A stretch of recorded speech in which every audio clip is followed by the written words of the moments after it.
여호와 율법책을 발견하고 hilki야가 서기관 사반에게 말하여 이르되 내가 여호와의 전에서 율법책을 발견하였노라 하고 hilki야가 그 책을 사반에게 주매 사반이 책을 가지고 왕에게 나아가서 복명하여 이르되 왕께서 종들에게 명령하신 것을 종들이 다 준행하였나이다. 또 여호와의 전에서 발견한 돈을 쏟아서 감독자들과 일꾼들에게 주었나이다 하고 서기관 사반이 또 왕에게 아뢰어 이르되 제사장 hilki야가 내게 책을 주더이다 하고 사반이 왕 앞에서 그것을 읽음에 왕이 율법의 말씀을 듣자 곧 자기 옷을 찢었더라. 우리나라에는 고려시대 때 엄청난 발명품이 있습니다. 바로 금속 활자라는 겁니다. 금속 활자 인쇄술로 만들어진 직지가 대표적으로 그 놀라운 기록의 출발이죠. 이후에 70년이 지나서 유럽에서는 구텐베르크가 금속 활자를 만들어내게 됩니다. 그 이후에 엄청난 일이 생기게 됩니다. 우리는 오늘날 성경책을 너무나도 쉽게 접할 수가 있습니다. 집에만 해도 성경책이 여러 권 있고 혹 바쁜 일이 있어서 교회 급하게 오면 교회 또한 성경책들이 구비되어 있습니다. 이제는 휴대폰만 열어도 어디서든 성경을 쉽게 읽을 수 있는 시대가 오늘날의 시대입니다. 그러다 보니까 이 성경책을 손에 들고 오는 사람들이 때로는 낯설게 느껴지기도 합니다. 그러나 과거에는 그렇지가 않았습니다. 이 구텐베르크가 금속 활자를 만들기 전에 성경 한 권을 만드는 일은 엄청난 일이었습니다. 성경 한 권을 만들기 위해서는 양피지라는 것을 준비했어야 합니다. 그러기 위해서는 무려 200마리에서 300마리나 되는 그 송아지, 그 모든 짐승들을 잡아야 했습니다. 1200쪽짜리 책 한 권을 만들기 위해서는 필경사 2사람이 꼬박 5년이라는 시간을 쏟아야만 그 성경을 다 필사할 수가 있었던 것입니다. 그러다 보니까 이 성경을 아무나 가질 수도 없었고 아무나 읽을 수도 없었습니다. 그런데 이 구텐베르크가 금속 활자를 만들고 난 후에는 일주일 만에 무려 책 500권이나 인쇄되기 시작합니다. 그리고 불과 50년 동안 유럽에 엄청난 책이 퍼져나가게 됩니다. 무려 1000만 권이나 책이 퍼져나가게 되죠. 성경이 사람들에게 들어가기 시작한 겁니다. 그리고 나서 이 변화는 유럽 사회를 뒤흔들기 시작했습니다. 일부 성직자들만 독점하던 이 말씀이 이제는 모든 사람들에게 퍼져나가기 시작했습니다. 교회가 변했고 시대가 변화했습니다. 사랑하는 성도 여러분, 이 변화에는 이유가 있습니다. 오늘 본문에도 한 나라를 뒤흔든 변화가 등장합니다. 그 시작은 군사력도 아니었습니다. 그리고 경제개혁도 아니었습니다. 잃어버렸던 하나님의 말씀을 다시 발견한 것이었습니다. 우리가 이 살펴보는 역대기는 단순한 역사의 기록이 아닙니다. 많은 학자들은 이 포로 이후에 에스라와 같은 제사장들이 무너진 공동체를 위해 기록했을 것이다 라고 봅니다. 한마디로 무너진 삶을 다시 세우기 위해서 우리는 어디로 돌아가야 합니까? 라고 질문하는 백성들의 답을 내리는 책입니다. 그래서 이 역대하를 보면 계속해서 개혁 이야기가 등장합니다. 아사, 여호사밧, 히스기야, 그리고 오늘 우리가 살펴보는 요시야의 개혁이 담겨져 있죠. 이 개혁을 통해서 우리가 살펴볼 수 있는 것은 개혁이 있었지만 백성들은 다시 하나님을 떠났고 다시 우상을 섬기는 그러한 삶이 반복되게 됩니다. 마치 용수철과 같습니다. 용수철을 꾹 눌러놓으면 잠시 가만히 있는 것 같지만 손을 떼면 그 자리에서 튀어오르게 됩니다. 우리의 신앙도 그렇지 않습니까? 은혜를 받았다가도 다시 염려로 돌아갑니다. 결단했다가도 다시 이전의 모습으로 돌아갑니다. 그래서 이 신앙이라는 것은 한 번의 뜨거움으로 유지되는 것이 아닙니다. 계속해서 하나님을 찾아야 하고 계속해서 말씀 앞으로 나아가야 합니다. 바로 그런 시대 속에 요시야가 등장하게 되는 겁니다. 역대하 34장 1절을 보면 요시야는 8살의 왕이 됩니다. 그리고 16살이 되었을 때에 다윗의 하나님을 찾기 시작합니다. 그리고 20살이 되었을 때에 유다와 예루살렘을 정결하게 하기 시작합니다. 우상을 제거하고 무너진 신앙을 다시 세워나가는 삶, 그것이 요시야의 삶이었습니다. 그런데 여러분, 이 요시야가 살던 시대는 결코 좋은 시대가 아니었습니다. 그의 아버지 아몬과 할아버지 므낫세는 하나님을 떠나 우상을 섬겼습니다. 므낫세는 유다를 깊은 우상 숭배로 끌고 간 장본인이었습니다. 비록 그는 말년에 이방 땅에 끌려가서야 회개를 하였지만 그가 남긴 이 영적인 폐해가 너무나도 깊다 보니 그의 다음이었던 아몬 또한 그 악을 이어나갈 수밖에 없게 되었죠. 백성들도 하나님보다는 눈에 보이는 우상들을 더 의지하며 살고 있었습니다. 요시야의 개혁도 쉬운 일은 아니었습니다. 여전히 백성들은 우상들을 섬기고 있었고 산당에서 분향하고 있었습니다. 한 사람의 변화는 쉬워도 한 시대의 변화는 참 어려운 것 같습니다. 특별히 북이스라엘이 아수르에게 멸망당한 후에 그 땅에 이방 민족들이 함께 살고 있었습니다. 하나님께서 그때 어린 요시야를 부르셔서 사용하십니다. 사람들은 어린 요시야를 보면서 저 어린 나이에 과연 바른 판단을 내릴 수 있을지, 이 어려운 국제의 모든 정세들을 다 풀어나갈 수 있을지 걱정을 했을 수도 있습니다. 하지만 요시야는 하나님을 찾기 시작했고 그 마음이 행동으로 이어지게 된 것입니다. 우상을 제거하고 이제 모든 제단들을 다 헐어버리기 시작합니다. 므낫세, 에브라임, 시므온, 납달리 그리고 사면 황폐한 모든 성읍들을 순회하며 그 땅에 있었던 모든 제단들을 허물기 시작하는 것이죠. 역대하 34장 7절은 그 행동을 다음과 같이 기록합니다. 제단들을 허물며 아세라 목상들과 아로새긴 우상들을 빻아 가루로 만들며 온 이스라엘 땅에 있는 모든 태양상을 찍고 예루살렘으로 돌아왔더라. 왜냐하면 진정한 개혁은 부분적으로만 이루어질 수 없었기 때문입니다.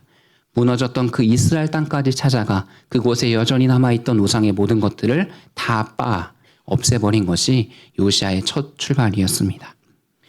사랑하는 성도 여러분, 그렇다면 오늘 우리 시대의 우상은 무엇이겠습니까? 우상은 반드시 우리의 눈에 보이는 형상만이 아닙니다. 하나님보다 더 사랑하는 것, 하나님보다 더 의지하는 것, 그것이 우상입니다. 사람들은 때로 가난이 두려워 돈을 붙들게 됩니다. 내가 안전할 수 있는 방법은 돈이 있어야 된다라고 생각하기 때문입니다. 미래가 불안해서 계산을 더 의지하기도 합니다. 하나님의 인도보다 내가 다스릴 수 있는 그 반경들이 더 나를 지켜준다라고 생각하기 때문입니다. 요시야가 우상들을 철저히 없앴던 것처럼, 깨어 부수어 빻아버렸던 것처럼 우리 역시 하나님보다 더 크게 자리 잡은 것들을 내려놓고 없애버려야 합니다. 그리고 다시 하나님 앞으로 나아가야 합니다. 그리고 우상을 없앴던 그 자리에 하나님의 자리를 마련해야 합니다. 그래서 요시야는 그 무너진 자리, 아무것도 없어진 그 자리에 하나님의 성전을 세워 나가기 시작합니다. 요즘 우리의 말로 이야기하면 리모델링이 시작된 것입니다. 그런데 사랑하는 여러분, 우리는 여기서 한 가지를 주목해야 합니다. 요시야는 이미 개혁을 시작했습니다. 우상을 제거했고 우상들의 제단들을 헐었고 나라를 정결하게 했습니다. 하지만 역대기 기자는 아직 이것을 완성된 회복이다라고 말하지 않습니다. 왜냐하면 외부의 정리는 시작되었지만 말씀 앞에서의 무너짐은 없었기 때문입니다. 왕이 된 지 18째 해, 그의 나이가 20살 되었을 때에 요시야는 여호와의 전을 수리하고자 합니다. 중요한 것은 이 개혁이 요시야 혼자만의 일이 아니었다는 것입니다. 역대하 34장 8절에서는 요시야와 함께 개혁을 수행했던 인물들을 기록하고 있습니다. 왕의 서기관이었던 사반, 예루살렘의 행정을 맡았던 마아세야, 그리고 기록관 요아입니다. 나라의 핵심 지도자들이 함께 왕과 움직였던 것입니다. 왜냐하면 개혁은 혼자 이루어질 수 없기 때문입니다.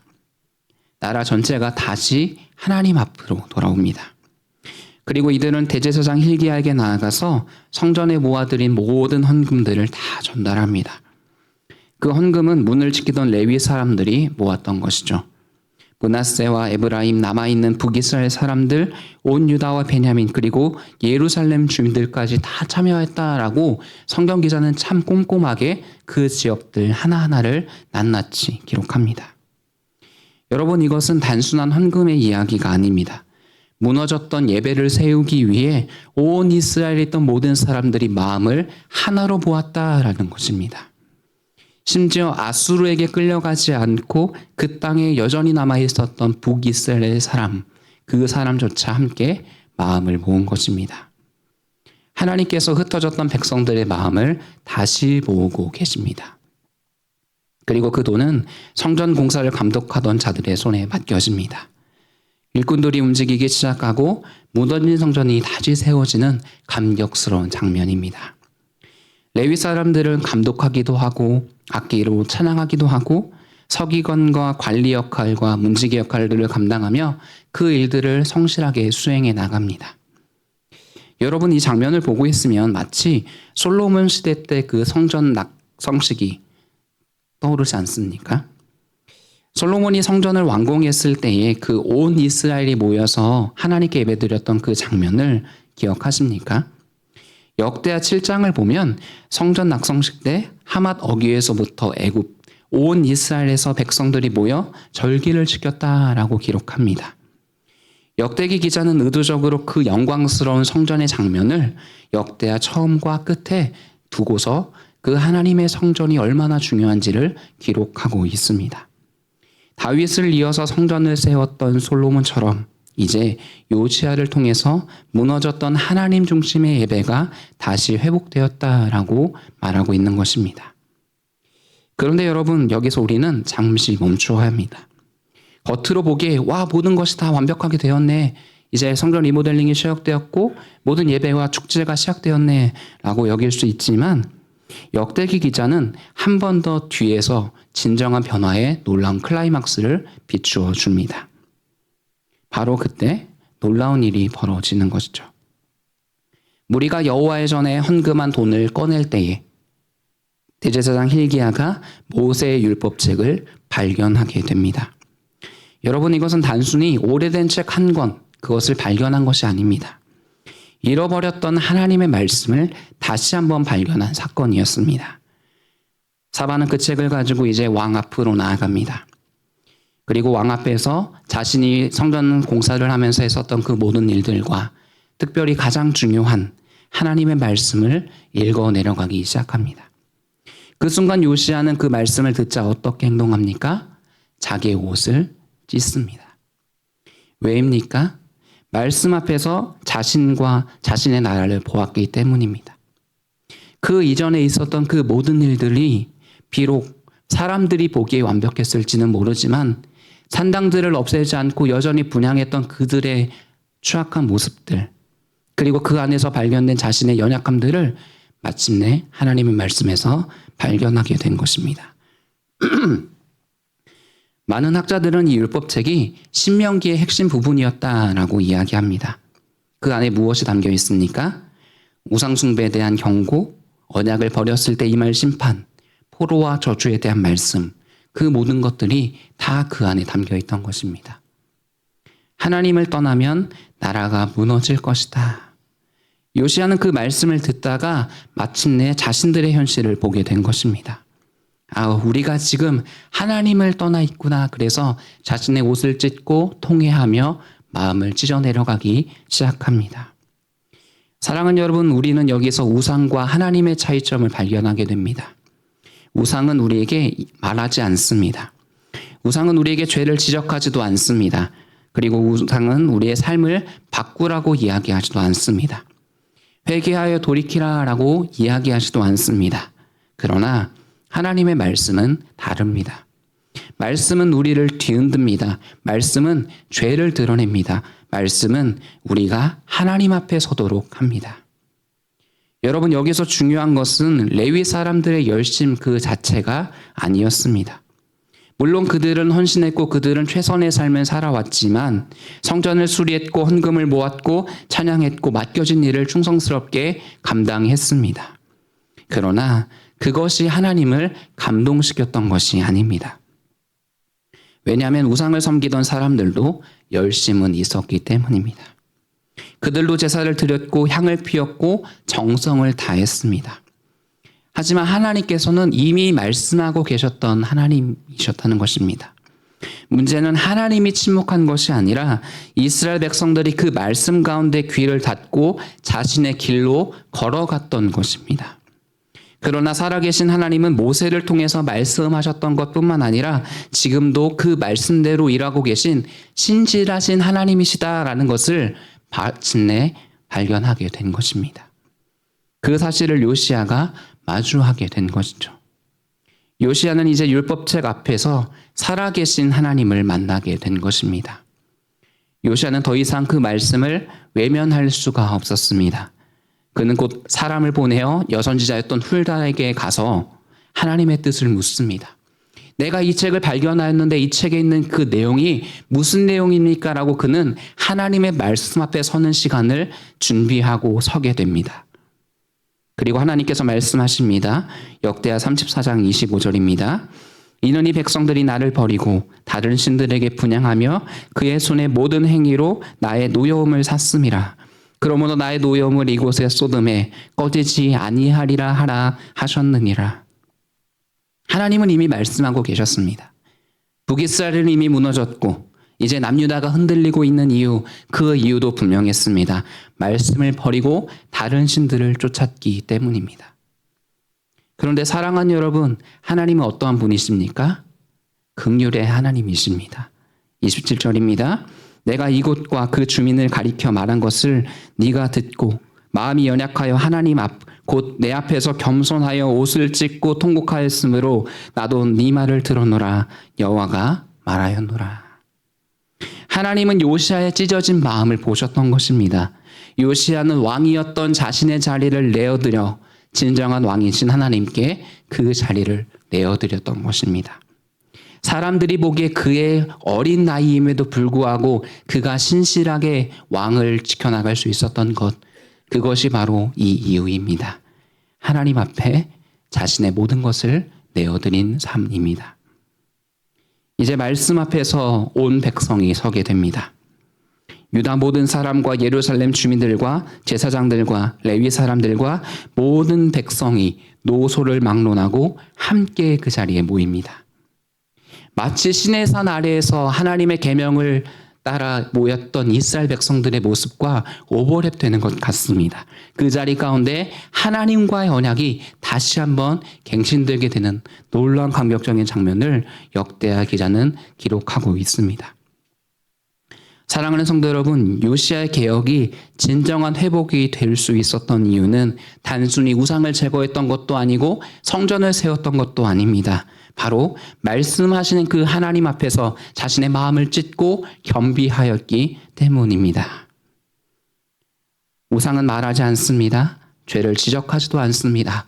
너희 삶을 돌이켜 정직과 바름과 놀라운 정결의 삶, 순결의 삶으로 나아가라 라고 이야기하지도 않습니다. 그래서 우상은 참 편리합니다. 내가 원하는 대로 살아도 아무 말도 하지 않기 때문입니다. 어쩌면 바로 그 편리함이 이스라엘을 무너뜨렸는지도 모릅니다. 말씀 없이도 신앙 있는 척할 수 있었고 회개 없이도 제사를 드릴 수 있었고 변화 없이도 종교 생활이 가능했습니다. 하지만 하나님의 말씀은 다릅니다. 말씀 앞에서 우리의 모습이 드러납니다. 말씀 앞에서 우리의 모든 교만이 다 무너집니다. 말씀 앞에서 우리의 길이 바뀌게 되어집니다. 진정한 변화는 말씀 앞에 나를 내어드릴 때에 시작됩니다. 사랑하는 여러분, 이 역대하는 무너진 시대 속에서 기록된 말씀입니다. 포로된 백성들, 자신의 모든 나라를 잃어버린 그 백성들이 다시 한번 이 땅 가운데 돌아왔을 때에 우리는 어디로 가야 합니까? 라는 그 질문 앞에서 너희는 하나님의 말씀으로 돌아가야 한다. 그의 살아있는 말씀으로 돌아가야 한다라고 분명하게 답을 내리고 있습니다. 사랑하는 여러분, 우리 마음의 우상들을 깨트리고 그 자리에 하나님의 말씀을 다시 한번 세워보지 않으시겠습니까? 하나님의 말씀에는 능력이 있습니다. 무너진 영혼들을 다시 살리고 흔들리는 마음을 붙드시며 상한 갈대를 꺾지 않으시는 그 하나님의 놀라운 사랑이 하나님의 말씀 가운데 있습니다. 길 잃은 인생을 다시 하나님께 돌아오게 할 수 있는 놀라운 능력이 있습니다. 그러나 이 요시야의 마지막은 우리에게 한 가지를 깨닫게 합니다. 역대하 34장 뒤로 넘어가면 그의 죽음 앞에서 이 위대한 왕도 우리를 완전히 살릴 수는 없구나. 그러면서 이제 역대기 기자는 메시아를 향해서 다시 한번 우리의 시선을 열어줍니다. 그는 말씀 앞에 무너졌고 계약을 이루었고 유다를 돌이키는 선한 왕이었다라고 평가받지만 그의 삶도 결국 죽음으로 끝나버리게 됩니다. 그래서 하나님께서는 더 큰 왕을 보내셨습니다. 바로 진정한 메시아 예수 그리스도이십니다. 요한복음 1장 14절은 이렇게 이야기합니다. 말씀이 육신이 되어 우리 가운데 거하심에 우리가 그의 영광을 보니 아버지의 독생자의 영광이요 은혜와 진리가 충만하더라. 말씀이신 그분이 우리 가운데에 오셨습니다. 그리고 우리를 살리시기 위해 친히 자신의 몸을 찢으셨습니다. 그래서 예수님께서 말씀하십니다. 요한복음 6장 63절입니다. 살리는 것은 영이니 육은 무익하니라. 내가 너희에게 이른 말은 영이요 생명이라. 사랑하는 성도 여러분, 말씀은 단순한 지식이 아닙니다. 생명입니다. 우리의 무너진 삶을 다시 한번 세우고 교만한 마음을 겸손케 하는 하나님의 능력입니다. 그러므로 우리는 말씀을 가까이 해야 합니다. 우리는 이 역대하를 통해서 세대 가운데 흩어지는 그 악이 얼마나 뿌리 깊은지를 볼 수가 있습니다. 하지만 그 뿌리 깊은 죄악과 우리의 거룩하지 못한 습관조차도 끊어낼 수 있는 것은 살아있는 하나님의 말씀입니다. 우리가 하나님의 말씀 앞에 우리 각자 한 사람 한 사람들이 서기를 간절히 소원합니다. 또한 더 나아가서 우리의 가정과 다음 세대들이 이 말씀 앞에 서기를 주님의 이름으로 간절히 축복합니다. 우리는 이제 리모델링을 마무리하면서 나아가는 시점 가운데 있습니다. 여기서 우리는 멈추어 서서 생각해야 합니다. 과연 하나님의 성전이 다시 지어지는 것만이 완벽할 것인가? 오늘 본문은 분명히 이야기합니다. 다시 한번 그 자리에 들어가 하나님의 말씀으로 우리의 마음을 찢고 우리의 옷을 찢으며 우리의 삶을 찢을 때에 하나님의 그 놀라운 말씀이 우리 길동교회뿐만 아니라 이 지역과 이 지역 가운데 흩어져 있는 모든 사람들 가운데 생명의 강을 흘려보내게 될 것입니다. 그 생명의 말씀이 여러분들과 우리의 모든 교회를 살리길 간절히 기도합니다. 제가 기도